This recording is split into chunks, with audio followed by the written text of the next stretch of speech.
I bought the Steam Deck recently, and I have a few upgrades that I would recommend to any person who buys the Steam Deck. Right now is probably the worst time to buy a Steam Deck because Steam doesn't sell them, nor is there any refurbished market. So pretty much you're just getting a little bit of a scam every time you buy from like a Facebook Marketplace something. Because usually those people bought the Steam Deck for like $270 and they're selling it for more. Usual case, but whatever. We need to game. We are gamers, you know? So here's my Steam Deck. Today I did some hardware modding, but I've also been up to some software modding. So I'd like to give a little tour. The first thing I would say to do if you get a new Steam Deck is understand which fan you have in your system. I have something called a Delta fan, and the only way to know this is to either look up the serial number, which doesn't really work on the Steam site right now, or open up your Steam Deck. Not very hard to open up your Steam Deck, but if you don't want to do that, you don't have to look. It's okay. The only difference is Delta fans are a little louder, noisier, and like worse than the other Steam Deck fan that you want to get. Okay, that's the first thing you want to do. Think about your fan. Now you play your Steam Deck for, let's say, a month, and you're like, dang, it is dying really fast, it's getting really hot, and it's not reaching the frame rates that I want. Okay, what are the first things you can do? You can take it apart, I guess. Well, first thing I wanted to do was get some ventilation. So I got this JSOX ventilation translucent backing here. And the only way to install this is to take off the back of your Steam Deck. Okay, well, while I was waiting for that to come on Amazon, I 3D printed some stuff. The first things are these grips. These make the Steam Deck more ergonomic. And I can put that link to the print in the description of this video. Makes this pretty nice, solid in your hands. Okay, you get that? Then, okay, it's really dark in my room, so I can't really see anything. Okay, here's the next thing I've 3D printed. It is a phone holder that attaches to your Steam Deck. So you can multitask when you're playing your games. You can also watch YouTube, watch Netflix, whatever you want to do. Easy to remove. Fun little 3D print.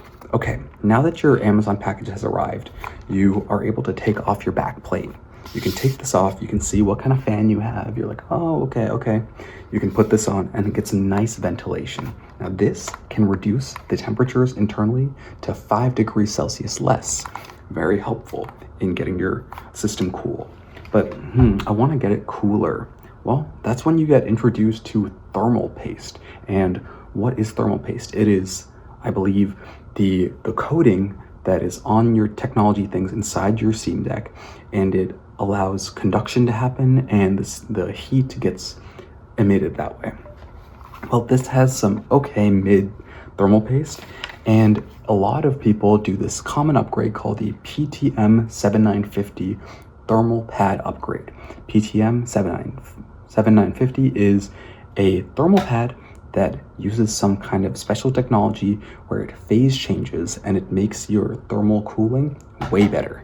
So what I did was took apart this entire back plate,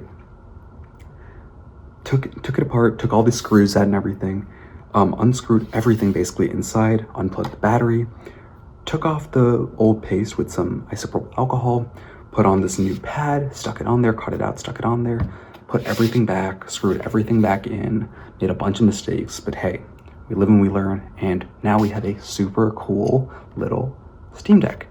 Last mod that I would recommend is some fun clicky buttons on the back, and these come with the JSOX backplate that I can also link in the description.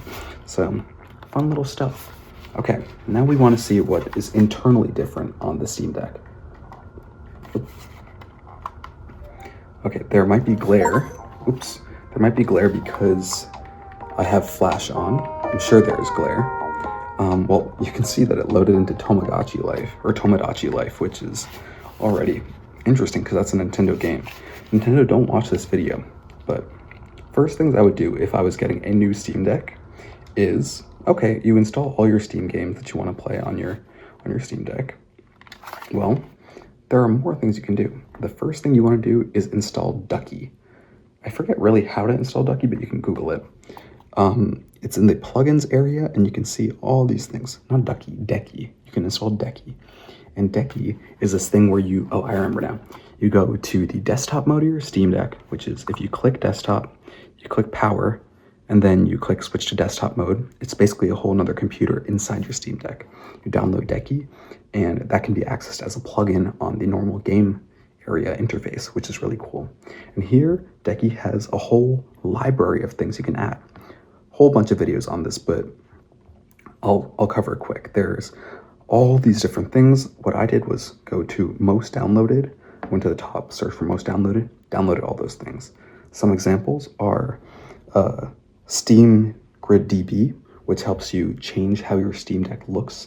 All the icons and stuff, you can change them.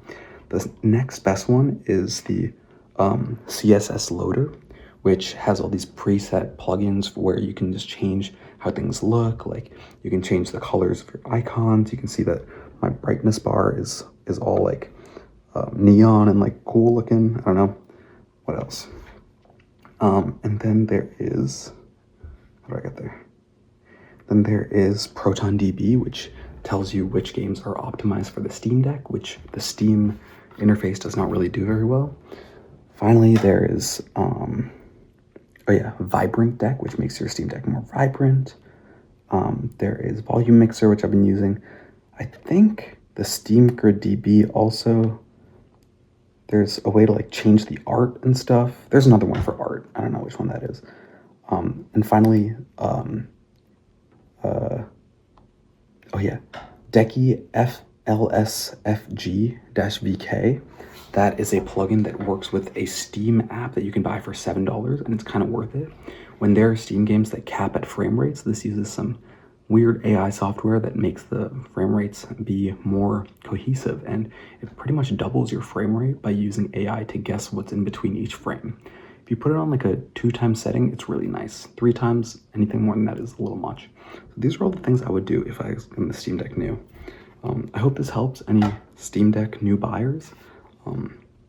Very cool thing.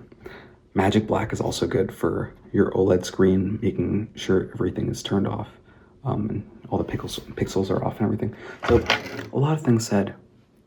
I would recommend getting a Steam Deck in this year because it is so much fun to mod and play with.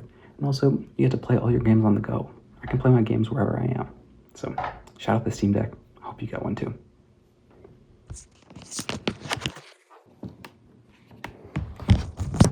Okay, one last thing.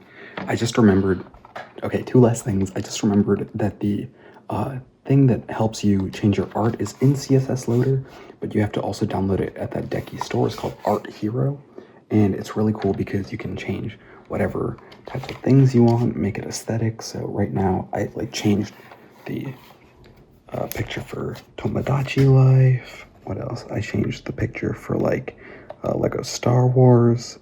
I changed the picture for Witcher, for Subnautica Sub-Zero, Baldur's Gate, Persona, Subnautica 1, Elden Ring, Sims, Straftat, and Dispatch. Those are the ones that I've been playing recently, hence why I only changed those ones, and you can't really see the other games. And once I start playing other games, I'll change those too. Last but not least is turning your Steam Deck into an emulator. Now, I can't believe I forgot this in the first part 5 minutes ago, but download something called EmuDeck in that same like desktop mode, and you get access to Emulation Station. Now, a whole bunch of videos on that. You are able to change the vibe of this as well. So I made it look like a Wii, and you can play whatever games from whatever consoles you've ever had. So let's say I want to play Tomodachi Life. I go into my emulators. I go into my Switch emulators, and I can play Tomodachi Life, and I can select whatever else ones. I only have one game downloaded right now. You can play any DS game, any Wii game, any PlayStation game, any Xbox game on any console ever, which is really cool. You can even play Zelda on this. So overall, this replaces any other like program you ever need. You can also get a dock for this and plug this into the TV, and you can play Zelda on the TV with this thing. Like, the world is literally your oyster. Might not be illegal, but it is your oyster, and it's fun to play these games, you know? So, excited about this, and I'm excited to play more.